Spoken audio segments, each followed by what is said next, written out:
کلیسا کی دعا ہے کہ یہ ٹل جائے۔ تو پہلی بات میری ختم ہوئی، عالمی نظام خلافت دنیا کی تقدیر مبرم ہے، ہو کر رہے گی، اس میں کسی صاحب ایمان کو کوئی شک، کوئی شبہ، کوئی ریب نہیں ہونا چاہیے۔ البتہ اس کا اب دوسرا پہلو کیا ہے، اس کا آغاز کہاں سے ہوگا؟ پہلی بات تو یہ، ہمارے بعض لوگوں کے ذہنوں میں، سادہ دل لوگ وہ سمجھتے ہیں کہ پوری دنیا میں ایک ہی دفعہ آ جانی چاہیے۔ یہ کوئی علاقائی خلافت تو نہیں ہو سکتی، خلافت تو عالمی ہوتی ہے۔ ان سے میں کہتا ہوں، عالمی خلافت کب تھی جناب؟ یہ تو نہ خلافت راشدہ میں عالمی تھی، کیا ہندوستان شامل تھا اس میں؟ کیا چین شامل تھا؟ کیا یورپ شامل تھا؟ اور پھر جو خلافت کے نام سے جو ملوکیت چلی ہے، وہ بھی صرف آپ دور بنو امیہ میں کہہ سکتے ہیں کہ وہ پورا عالم اسلام کم سے کم اس کے تحت تھا۔ بعد میں خلافت عباس، بنو عباس میں، اور فاطمیین کی خلافت میں، اور آل عثمان جو ہیں آٹومان ٹرکس کی خلافت میں ٹکڑے تھے، حصے بکھرے تھے، کوئی مانتا تھا، کوئی نہیں مانتا تھا۔ اور سب سے بڑی بات یہ، اگر ایک دم پوری دنیا پر خلافت قائم ہو سکتی تو حضور کے دست مبارک سے ہوتی، لیکن نہیں ہوئی۔ نتیجہ کیا نکلا؟ ایک ملک میں حضور نے قائم کر دی، جزیرہ نما عرب، یہاں خلافت قائم ہو گئی، حضور خلیفہ ہے۔ اس کے بعد آپ کے خلفائے راشدین نے پھر اس کو وسعت دی، شرقاً غرباً شمالاً۔ 3 کالمز نکلے ہیں فوجوں کے، صحابہ کرام کے، 3 کالمز، ایک ایسٹ ورڈ، ایک ویسٹ ورڈ، ایک نارتھ ورڈ۔ ایک عراق کو فتح کرتے ہوئے ایران میں پہنچ گیا، خراسان تک چلا گیا۔ ایک شام کو فتح کرتے ہوئے اور پھر سینائی پیننسولا سے ہو کر افریقہ میں داخل ہوا اور اٹلانٹک تک پہنچ گیا۔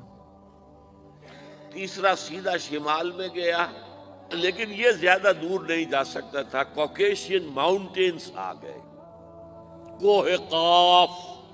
اس زمانے میں تو یہ یوں سمجھیے کہ امپیسیبل تھا نا، کوہ قاف، لہذا وہاں رک گیا بابا۔ اب بھی یہ ہوگا، کسی ایک جگہ سے شروع ہوگا پھر پھیلے گا، اس کے سوا کوئی چارہ کار ہے ہی نہیں۔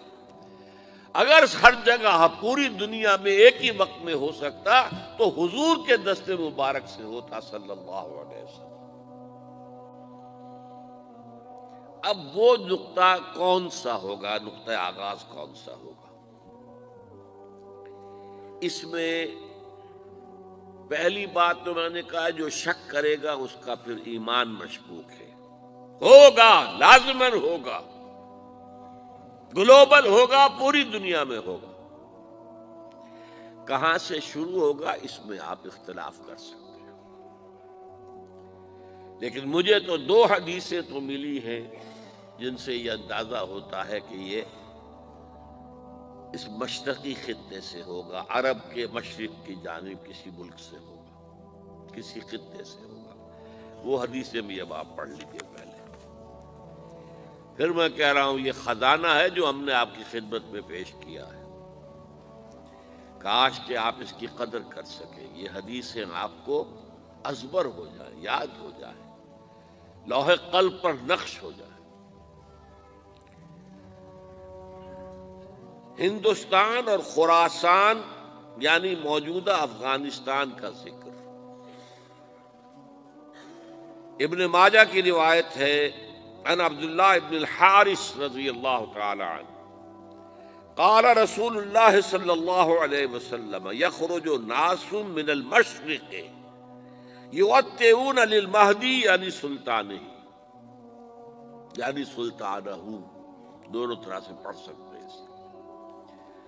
حضرت عبداللہ ابن حارث فرماتے ہیں رضی اللہ تعالی عنہ کہ حضور نے ارشاد فرمایا مشرق کی طرف سے وہ فوجیں نکلیں گی، لوگ آئیں گے جو عرب میں مہدی کی حکومت قائم کریں گے۔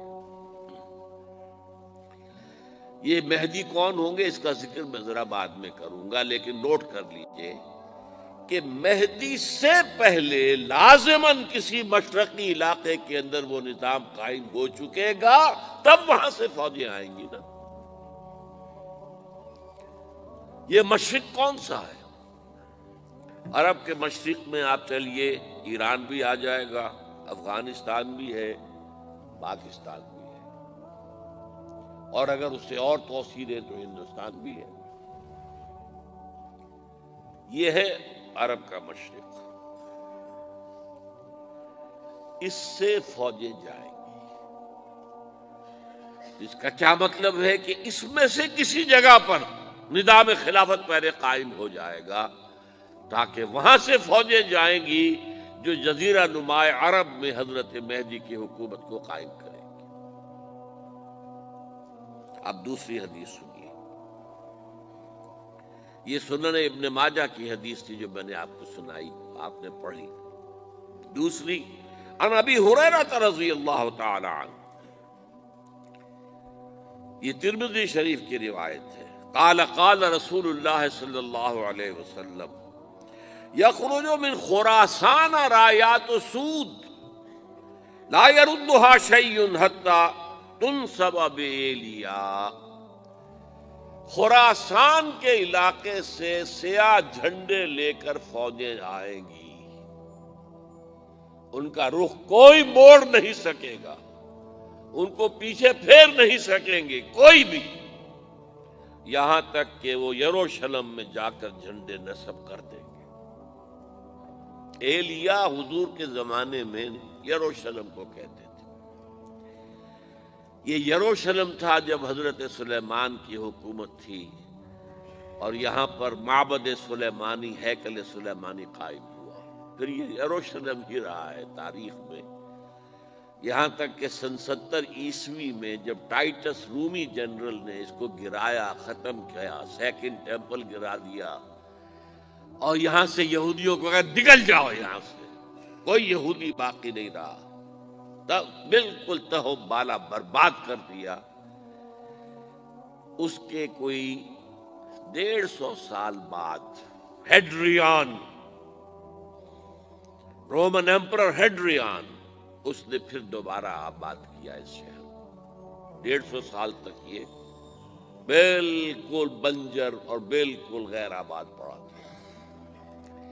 اب ہیڈریان نے جب آباد کیا تو اس کا نام ایلیا رکھا، اب یروشلم نام نہیں تھا۔ تو حضور کے زمانے میں پھر اس کا نام ایلیا تھا، اور اب اس سے کیا معلوم ہو رہا ہے کہ یہ یروشلم مسلمانوں کے قبضے سے اس وقت نکلا ہوا ہوگا۔ ایک دفعہ پہلے نکلا تھا، سن 1099 عیسوی میں مسلمانوں کے ہاتھ سے نکلا، کروسیڈرز، عیسائیوں نے آ کر اس کو قبضے میں کیا، لاکھوں مسلمانوں کو مارا، قتل کیا۔ اس کو 1187 عیسوی میں واپس لیا ہے۔ کس نے لیا ہے؟ صلاح الدین ایوبی، کرد۔ عرب کھوکھلے ہو چکے تھے، عربوں نے کھویا، واپس نہیں لے سکے، بہت حکومت کر چکے تھے، 400-500 برس کی حکومت کر کے، اور ان کے عیش اور ان کے آرام، اب ان میں جان نہیں تھی کہ وہ واپس لے سکے۔ واپس لینے والا گرم کرد خون تھا، صلاح الدین ایوبی۔ تو گویا کہ اب آپ سمجھئے کہ 88 برس تک عیسائیوں کا قبضہ رہا یروشلم پر۔ اب 1967 میں یہودیوں نے قبضہ کیا ہے، اور اب 38 برس تو ہو گئے، 88 نہیں تو 38 برس تو ہو گئے، لیکن وہ دور آئے گا کہ اب پھر لیں گے، لینے والے عرب بھی نہیں ہوں گے، خراسان کے علاقے سے فوجیں آئیں گی۔ یہ خراسان کیا تھا؟ ایلیا تو میں نے آپ کو بتا دیا، یروشلم کا نام ہے۔ خراسان اس زمانے میں ایک بہت بڑے ملک کو کہتے تھے۔ کچھ حصہ پاکستان کا بھی اس میں شامل ہے، کچھ حصہ ایران کا بھی ہے۔ ایران کے اس حصے کو اب بھی خراسان کہتے ہیں، وہ ایک صوبہ ہے۔ خراسان ایک صوبہ ہے ایران کا، چھوٹا سا۔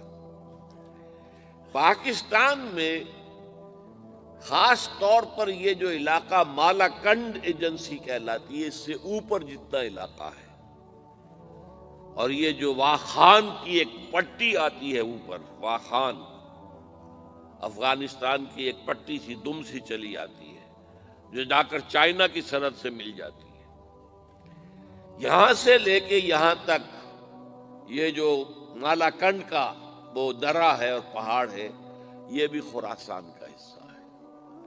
باقی تقریباً 2/3 of Afghanistan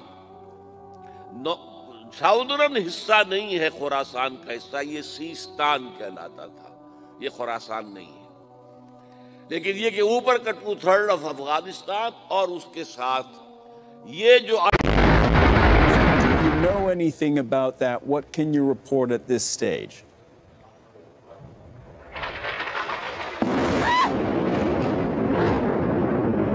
All right. Yumna.